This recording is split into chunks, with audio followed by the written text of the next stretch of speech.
Hey everyone, it's Nathan, and I have just finished reading and wanted to do a review on a book called Youth Ministry in the 21st Century. It was edited together by Chap Clark, who is also one of the people to present their view. But basically, this book was, I think, put out a couple of years ago, 2015, and it examines 5 distinct different philosophies on youth ministry, or 5 distinct viewpoints or ways about going about youth ministry that seems to be taking hold, or maybe are breaking new ground in some form or fashion, or is introducing a new concept that is trying to combat a little bit of negativity within youth ministry, but also just to provide a framework for it in general. And so it's edited by Chap Clark, who is a part of faculty at Fuller Theological Seminary. I think that's what it's called. But anyway, the book has 5 different views. The first view that's presented is the gospel advancing view, and that is the proponent of that, or the person who articulates that viewpoint, is called Greg Stier. You might have heard him, maybe you've read his books, but he is from Dare to Share, so probably have come across that. And pretty self-explanatory. The gospel advancing view is very evangelistic, kind of making that the center point of teaching young people how to share their faith, and how that is really the main crux of how to form a youth ministry, is to form that kind of dialogue and to help students be able to advance the gospel through sharing the gospel. The second view is the Reformed view.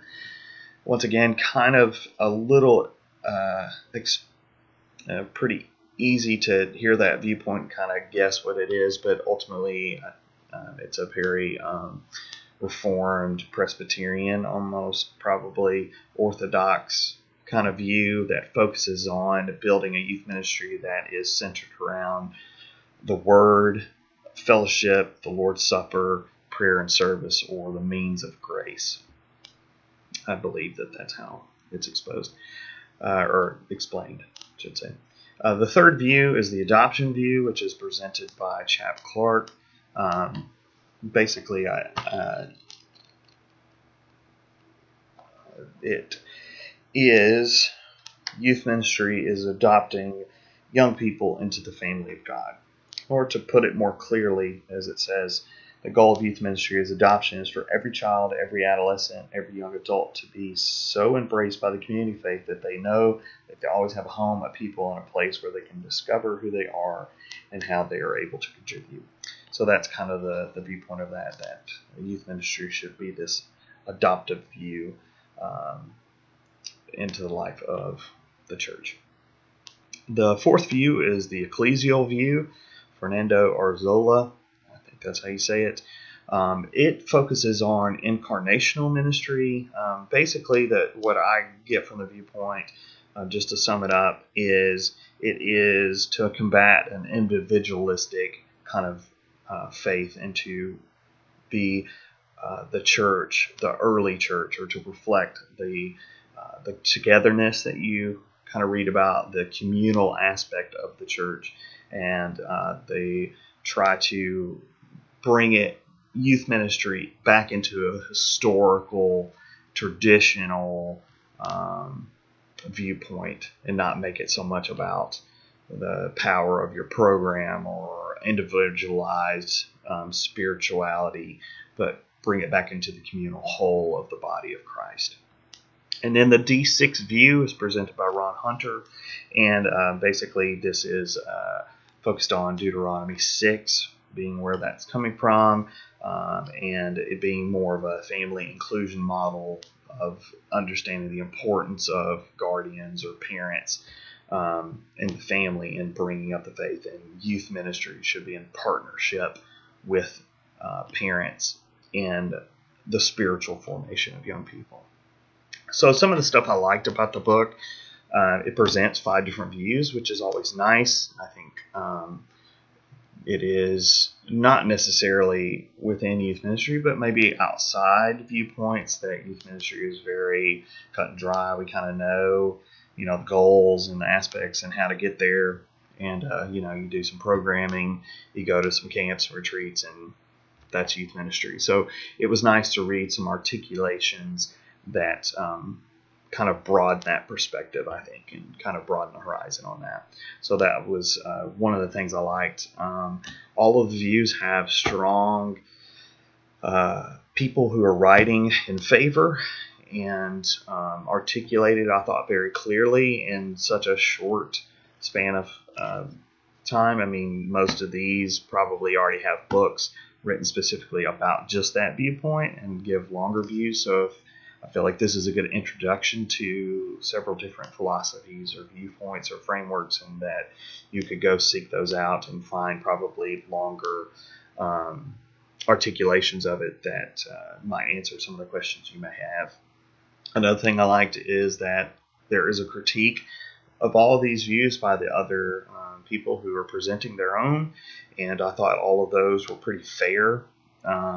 There was a couple of times that I thought people were just being a little nitpicky, and realistically, they knew the answer to their question, or maybe that they didn't know the answer to the question, but more of just, I feel like sometimes they were just pointing out things that were obvious, and when it's such a short book that you can't put everything, but you kind of knew that that's where that was coming from or something like that. I just felt like sometimes they were being a little nitpicky. But for overall, I think the critiques are very helpful because it also allows the person who articulates the view to respond to those critiques in the book. And so I like the back and forth. I've always enjoyed books like that.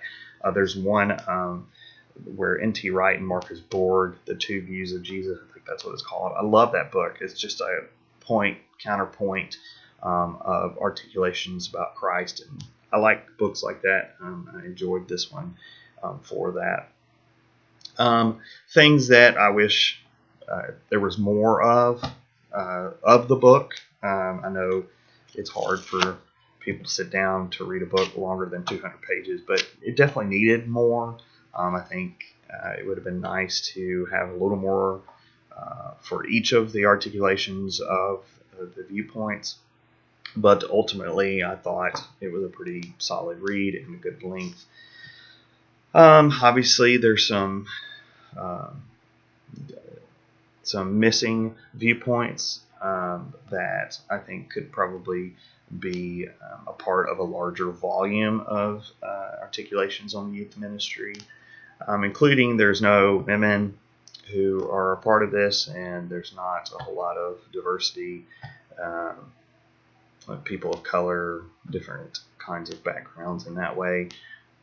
Maybe, I don't think, but I think these are all United States as well. So it would be interesting to read a global perspective as well. But I think that they do a good job of articulating that at the beginning of the book, and there's a video that I'll attach to this review as well that has Chap Clark kind of explaining, that is kind of some shortcomings of the book already. But ultimately, I found it an engaging read. It was interesting to me. There were some things that I definitely come across, and there's some things that maybe I hadn't thought about as far as formulation of youth ministry and viewpoints.